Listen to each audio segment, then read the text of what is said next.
Bonjour à tous et bienvenue dans cette vidéo qui va vous présenter la genèse de l'univers de Warhammer 40 000. Comme son nom l'indique, l'action se déroule au 41e millénaire, mais en réalité la fracture qui a laissé ce monde en guerre date de la période qu'on a appelée l'hérésie d'Horus, Warhammer 30K, puisqu'elle se déroule 10 000 ans plus tôt, c'est-à-dire au 30e millénaire. Le but n'est bien évidemment pas de rentrer dans le détail de tout ce qui s'est passé, ça représente plus de 50 livres au sein de la Black Library, mais surtout d'expliquer le contexte, les enjeux et pourquoi est-ce que même 10 000 ans plus tard, l'humanité est toujours fracturée entre ceux qui sont dans l'Imperium et soutiennent donc l'Empereur et ceux qui se sont rebellés pour vouer allégeance aux dieux sombres. Si ce genre de vidéo vous plaît, alors n'hésitez pas à le dire en commentaire, à mettre un gros pouce bleu et surtout à vous abonner à la chaîne. On est en route pour les 100 000 abonnés et c'est le plus grand des soutiens que vous pouvez nous apporter.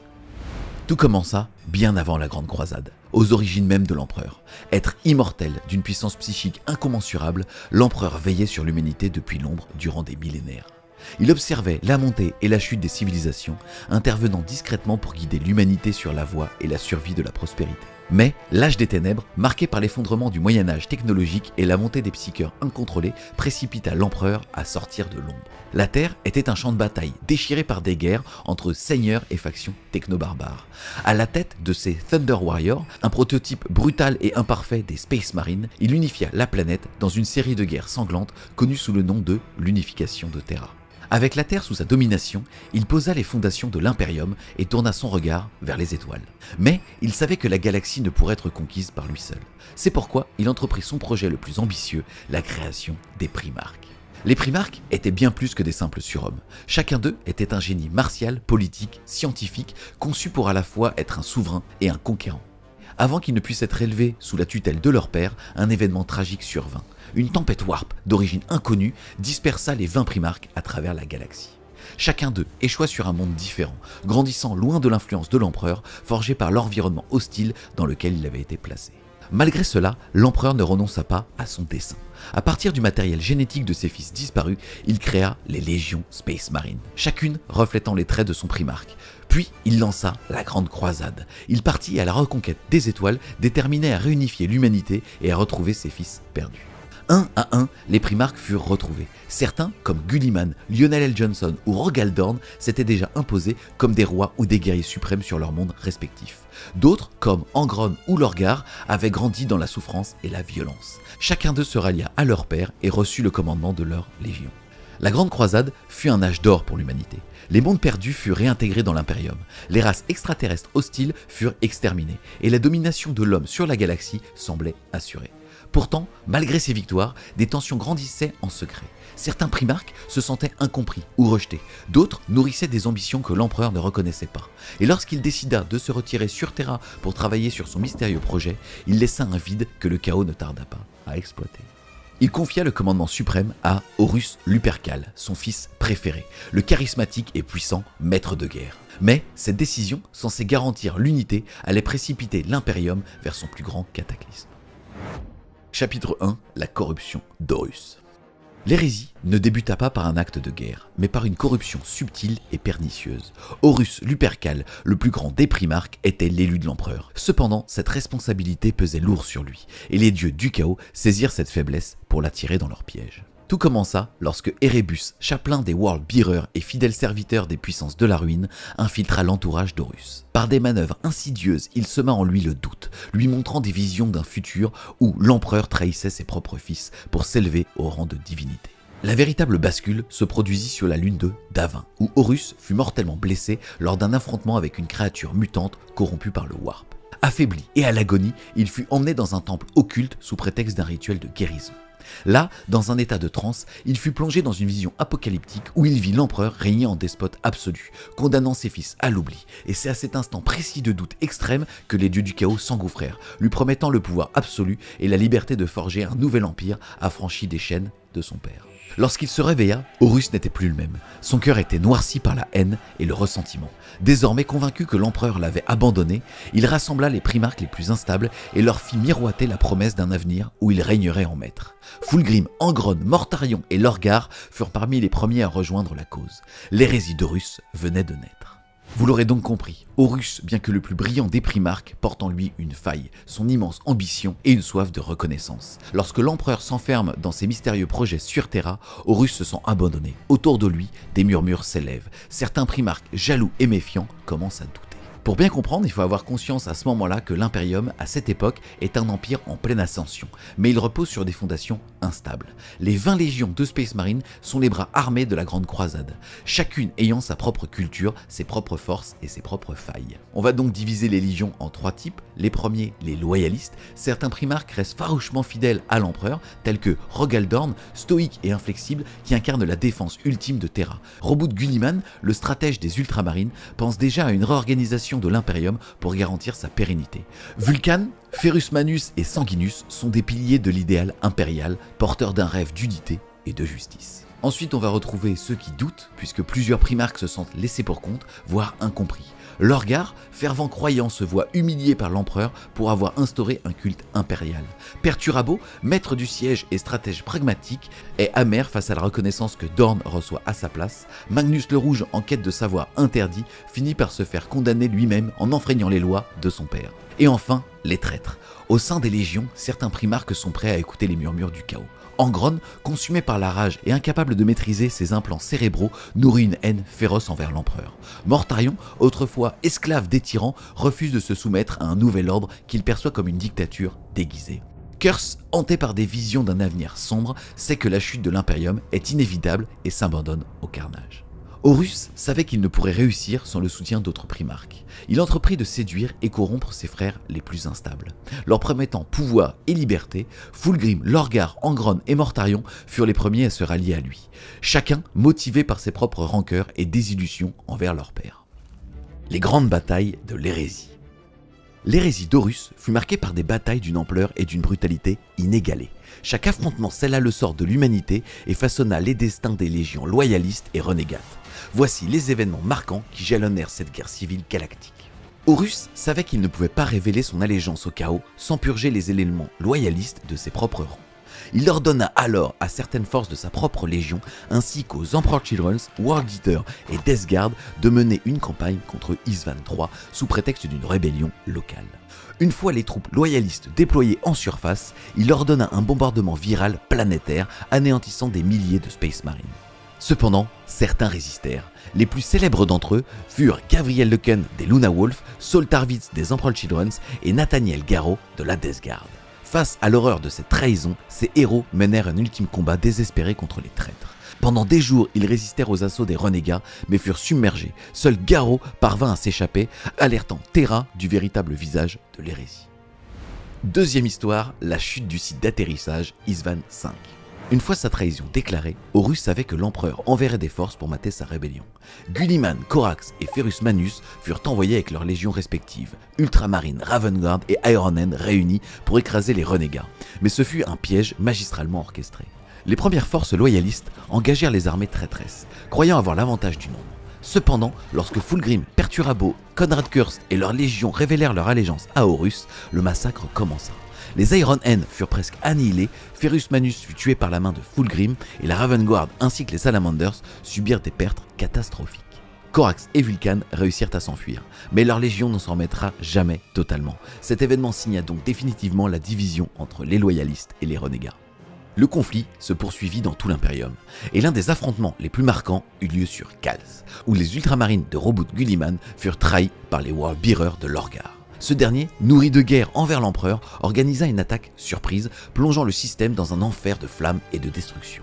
Les World Bearers utilisèrent les forces du Warp pour affecter la planète, et les ultramarines durent lutter non seulement contre leurs frères, mais aussi contre les démons surgissant du néant. La bataille dura plusieurs semaines, forçant Gulliman à user de toute sa stratégie pour sauver une partie de ses forces. Malgré une riposte héroïque, l'Imperium perdit une de ses places fortes, marquant un tournant majeur dans la guerre. Petite parenthèse maintenant sur une des batailles les plus structurantes de l'Horus Hérésie, puisqu'on va comprendre pourquoi on a cette haine historique entre les Space Wolves et les Thousand Sons, avec la destruction de Prospero. La tragédie de Prospero débuta avec un malentendu et une chaîne d'événements que ni Magnus ni l'empereur ne purent empêcher. Magnus le Rouge, primarque des Thousand Sons, était un érudit et un maître du Warp, mais son obsession pour les connaissances interdites le conduisit à commettre une faute irréparable. Il tenta d'alerter l'empereur sur la trahison d'Horus en projetant son esprit à travers le Warp. Cependant, son intervention brisa les défenses psychiques de Terra, provoquant des dégâts incalculables et attirant l'attention du chaos. L'empereur, son père, furieux, ordonna une action punitive contre les Thousand Sons. Plutôt que de chercher à dialoguer avec Magnus, il confia à Leman Russ et au Space Wolf la tâche d'arrêter son frère et de le ramener sur Terra. Cependant, influencé par les machinations d'Horus, Russ changea d'approche. L'ordre de capture devint un ordre d'extermination. Lorsque la flotte des Space Wolves arriva en orbite de Prospero, la planète des Thousand Sons, Magnus savait qu'il était condamné. Il avait vu son destin dans ses visions, mais refusa de mener sa légion à la guerre, persuadé que l'empereur changerait d'avis. Il ordonna donc à ses Thousand Sons de ne pas riposter, mais certains de ses officiers, menés notamment par Ahriman, qu'aujourd'hui on peut encore jouer dans Warhammer 40 000, refusèrent de se laisser massacrer sans combattre. La bataille fut cataclysmique. Les Space Wolves, soutenus par des légions custodes et des Sœurs du Silence, débarquèrent en force, semant la destruction.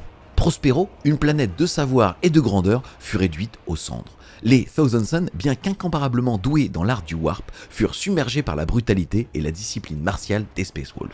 Au cœur du combat, Magnus finit par se joindre à la bataille, affrontant son frère Leman Russ dans un duel titanesque. Les deux primarques s'affrontèrent avec une fureur inimaginable. Magnus, affaibli par ses hésitations et par la perte de sa légion, fut finalement terrassé. Russ le projeta au sol, brisant son dos d'un coup titanesque. À l'agonie, Magnus comprit qu'il n'y avait plus d'échappatoire. Plutôt que de se laisser capturer ou tuer, il accepta l'aide du chaos. Dans un dernier acte de désespoir, il ouvrit un portail Warp et disparut avec les derniers survivants de sa légion, trouvant refuge dans l'œil de la terreur, sur la planète démon de Sortarius. Ce fut la naissance définitive des Thousand Sons en tant que légion renégate et l'un des moments les plus tragiques de l'hérésie. Autre chapitre majeur de l'hérésie d'Horus, c'est le massacre de Cygnus Prime qui va mettre en avant les Blood Angels. Lorsque les Blood Angels reçurent l'ordre de se rendre sur le système de Cygnus Prime, ils s'attendaient à une campagne contre une menace Xenos classique. Mais dès leur arrivée, ils découvrirent un monde corrompu au-delà de toute rédemption. L'atmosphère de Cygnus Prime était empoisonnée par des énergies du Warp, et la planète grouillait de créatures démoniaques servant Slaanesh. À la tête de cette abomination se trouvait Ka'Bandha, un prince démon de cornes d'une puissance inouïe. Dès les premiers affrontements, les Blood Angels furent assaillis par des vagues de démons et des cultistes fanatiques, leur infligeant des pertes terrifiantes. Mais le pire était à venir. Sanguinus, primarque des Blood Angels, guida personnellement ses troupes au combat, affrontant les forces du chaos avec toute la majesté et la fureur qui le caractérisaient.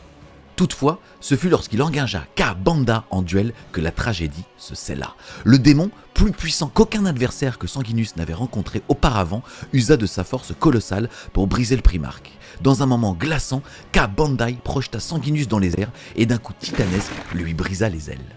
Ce choc physique et psychique ébranla profondément les Blood Angels. Dans un acte de rage incontrôlable, ils plongèrent dans un carnage effréné, massacrant aussi bien ennemis qu'alliés. Ce fut la première manifestation de la rage noire, la malédiction qui hanterait leur légion pour les millénaires à venir. Malgré l'horreur de cette bataille, Sanguinus et ses fils réussirent à se ressaisir. Dans un dernier assaut désespéré, ils repoussèrent les démons et bannirent temporairement Ka'Bandha dans le Warp.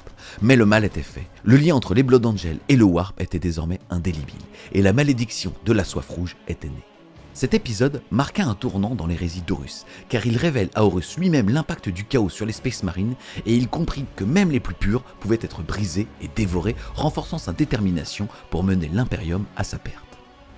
Dernier chapitre mis en avant le siège de Terra, c'est l'avancée sur cette planète, puisqu'il faut comprendre qu'il y a énormément de défenses qui sont mises en place, qui vont donc empêcher Horus et ses légions de pouvoir directement attaquer l'empereur. Après ces affrontements, Horus rassemblait ses forces pour une marche implacable vers Terra. Chaque monde conquis, chaque trahison, chaque massacre rapprochait l'Imperium de sa chute finale. L'Imperium était désormais plongé dans le chaos. Les loyalistes survivants tentaient bien que mal de ralentir l'avancée inexorable des forces du maître de guerre. Mais la machine hérétique progressait avec une efficacité terrifiante.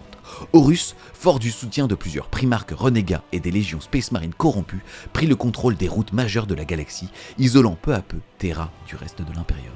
Les Iron Warriors de Perturabo commencèrent à assiéger les bastions impériaux, détruisant méthodiquement chaque ligne de défense. Les Night Lords de Conrad Curse s'abandonnèrent au terrorisme stratégique, plongeant des mondes entiers dans la peur et le désespoir. Lorgar et ses World Bearers, accompagnés de cultistes du chaos en nombre incalculable, transformèrent plusieurs planètes en hôtels vivants dédiés aux dieux sombres. La corruption se propagea alors comme un incendie, divisant l'Imperium sur tous ses fronts. Malgré les efforts héroïques des légions loyalistes, les combats étaient trop nombreux, trop violents, et l'empereur dut prendre des mesures désespérées. Il chargea Rogal Dorn de la fortification du palais impérial, lui ordonnant de transformer Terra en une forteresse imprenable. Pendant ce temps, les White Scar de Jagatai Khan et les Dark Angels de Lionel L. Johnson tentèrent de ralentir l'avancée de l'ennemi en menant des frappes stratégiques sur les flancs de l'armée taurus. Cependant, un événement crucial précipita encore davantage la chute de l'Imperium. La bataille de Beta-Garmon. Une série d'engagements titanesques vit s'affronter les titans de la Légion impérialiste contre les titans corrompus des traîtres. Après des semaines de combats acharnés, Beta-Garmon tomba, ouvrant une voie directe sur Terra. Horus, désormais prêt à lancer l'assaut final, concentra ses forces. Les World Bearers invoquèrent des légions de démons pour précéder l'arrivée des Space Marines renégats. Les Death Guard de Mortarion empoisonnèrent des systèmes entiers. Et les World Eaters d'Angron plongèrent dans une frénésie de destruction totale. Les ultimes bastions impériaux s'effondrèrent les uns après les autres. Et bientôt, les premiers vaisseaux des traîtres apparurent dans le système solaire. Le dernier espoir de l'empereur reposait sur une ultime ligne de défense, la flotte impériale. Menée par les derniers amiraux fidèles, ils tentèrent alors de repousser l'invasion dans l'espace orbital. Mais la supériorité numérique et la stratégie des forces d'Horus scella le destin de l'Imperium. Les défenses spatiales tombèrent une à une et Terra se retrouvait bientôt encerclée. L'humanité retint son souffle alors que la plus grande bataille de son histoire s'apprêtait à commencer, le siège de Terra.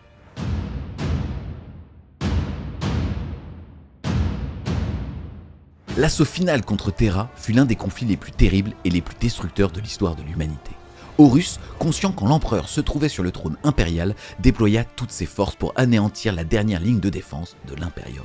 Le combat débuta dans l'espace, où les défenses impériales dirigées par l'amiral Su Kassen tentèrent de contenir l'invasion de la flotte renégate. Malgré une résistance acharnée, les forces d'Horus brisèrent la barrière défensive et commencèrent leur descente vers la surface de Terra. L'assaut terrestre débuta par un bombardement orbital massif, réduisant les villes et les forteresses extérieures du palais impérial en ruines. L'empereur, conscient de l'inévitable affrontement, confia la défense de Terra à Rogal Dorn et Malcador le Sigillite. Dorn organisa la résistance autour du palais impérial, érigeant des remparts infranchissables, tandis que Malcador coordonnait les efforts des dernières forces psychiques impériales. Les légions renégates menées par Angron, Mortarion, Perturabo et les innombrables cohortes de démons invoqués par Lorgar lancèrent des vagues d'assaut incessantes contre les remparts du palais. Les World Eaters se jetèrent dans des charges frénétiques, les Death Guard avancèrent implacablement en répandant des miasmes toxiques et les Iron Warriors assiégeaient méthodiquement chaque position défensive. Sur les remparts, les Imperial Fists accompagnés des Blood Angels et des Wild Scar luttaient désespérément pour contenir l'assaut. Jagatai Khan et ses guerriers menaient des frappes éclairs sur les arrières des forces d'Horus, tandis que Sanguinus défendait personnellement les portes du palais contre les hordes de démons. Chaque jour voyait la mort de milliers de guerriers des deux camps. Au fil des semaines, les murs du palais commencèrent à céder sous la pression constante des forces du chaos. Le Khan mena une percée désespérée hors des murs pour perturber les lignes ennemies, tandis que Sanguinus se battait avec une rage inébranlable pour ralentir l'avancée des traîtres. Mais Horus savait que pour briser la volonté des défenseurs, il devait frapper directement l'empereur. Dans un geste audacieux, Horus désactiva les boucliers de son vaisseau, espérant provoquer un duel final avec l'empereur, son père. Voyant une opportunité de mettre fin à la guerre, l'empereur accepta et, accompagné de Sanguinus et de ses guerriers les plus fidèles, se téléporta sur le vaisseau amiral d'Horus, le Vengeful Spirit. À l'intérieur, Sanguinus fut séparé du reste du groupe et tomba face à Horus lui-même. Le primarque des Blood Angels, affaibli par des semaines de combats acharnés, fut incapable de rivaliser avec la puissance du maître de guerre. Horus Lupercal, possédé par les dieux du chaos, tua Sanguinus sans pitié, brisant le cœur de ses frères, encore en combat sur Terra. Lorsque l'empereur arriva finalement devant Horus, il vit que son fils était devenu un monstre, dévoré par l'influence du chaos. Un duel titanesque s'ensuivit, durant lequel Horus infligea de terribles blessures à l'empereur. Mais lorsque ce dernier vit Horus torturer un simple soldat loyaliste, il comprit que son fils ne pouvait être sauvé. Rassemblant toutes ses forces, il déchaîna une vague d'énergie pure qui annihila l'âme d'Horus, détruisant son être au-delà de toute rédemption. La mort d'Horus mit officiellement fin à l'hérésie, mais les cicatrices laissées par cette guerre galactique furent profondes et permanentes. Après sa victoire contre Horus, l'empereur fut ramené sur Terra dans un état critique. Mortellement blessé, il ne pouvait plus communiquer, ni diriger son empire. Ces derniers mots ordonnèrent à Rogaldorn de l'installer sur le trône d'or, un artefact qui le maintiendrait en vie, mais au prix d'une immobilité éternelle. Dès lors, l'empereur devint un dieu vivant, incapable d'agir directement, mais dont la volonté fut interprétée par ses serviteurs. Ce fut le début d'une ère où l'Imperium se transforma en une bureaucratie rigide dirigée par le Conseil des Hauts Seigneurs de Terra. C'est donc ici une réorganisation complète qui voit les légions Space Marine être divisées et réorganisées en chapitres Space Marine, toujours sur la même structure, mais maintenant ils ne recevront plus leur ordre directement de l'empereur et deviendront le bras armé de l'Imperium. C'est donc avec la fin de l'hérésie que l'empereur comprend qu'il ne peut plus se permettre de voir de telles trahisons se reproduire. Ainsi naît la seconde fondation. Les légions Space Marine furent donc dissoutes en chapitres plus petits, chacune d'elles dirigée indépendamment pour éviter qu'un nouveau maître de guerre ne puisse réunir autant de puissance qu'Horus. Les anciennes légions loyalistes furent donc divisées, comme les ultramarines qui donnèrent naissance à des dizaines de nouveaux chapitres et de chapitres successeurs, tandis que d'autres, comme les Blood Angels et les Imperial Fist, virent leurs effectifs drastiquement réduits. En parallèle, les légions traîtresses, elles, s'enfuirent dans l'œil de la terreur, formant la base des futurs Space Marines du chaos. Pour éviter qu'une nouvelle hérésie ne voie le jour, l'Inquisition fut fondée. Cette organisation secrète eut pour mission de surveiller l'Imperium, d'éradiquer toute trace de corruption et de traquer les hérétiques ainsi que les psycheurs incontrôlés. Ces agents, connus sous le nom d'inquisiteurs, possèdent un pouvoir quasi illimité, agissant au nom de l'empereur sans rendre de compte à personne. Avec l'empereur cloué au trône d'or, l'humanité entra dans une ère de stagnation. La bureaucratie impériale devint de plus en plus oppressive, tandis que le fanatisme religieux se répandit à travers l'Imperium. Ce dernier devint une société figée, où toute innovation technologique fut vue comme une hérésie, où la guerre permanente contre les Xénos et les forces du chaos devint la norme. Le rêve initial de l'empereur, une humanité unie sous la lumière de la raison et du progrès, fut oublié. À la place, l'Imperium devint un empire théocratique où le dogme religieux dominait toute sphère de la vie. Malgré sa victoire, l'empereur était perdu pour son peuple. L'hérésie d'Horus ne fut pas seulement un conflit militaire, mais aussi un point de rupture qui condamna l'humanité à des millénaires de souffrance et de guerres interminables. L'Imperium devait désormais survivre sans son guide, dépendant de fanatiques, d'administrateurs corrompus et de Space Marines brisés par les horreurs de la guerre. Mais malgré tout, il résistait, car dans un univers où il n'y a que la guerre, seule la détermination permettait à l'humanité de ne pas sombrer dans l'oubli. Les amis, on a fait le tour de la genèse de Warhammer 40 000 en vous présentant en 20-22 minutes l'hérésie d'Horus. Encore une fois, j'espère sincèrement que cette vidéo t'aura plu. Si c'est le cas, n'hésite pas à mettre un gros pouce bleu dessus, à la commenter, à la partager. Si tu veux soutenir French Wargame Studio, n'hésite pas à aller faire un tour sur son Tipeee, le lien sera en description. Et moi je te dis à plus les Wargamers.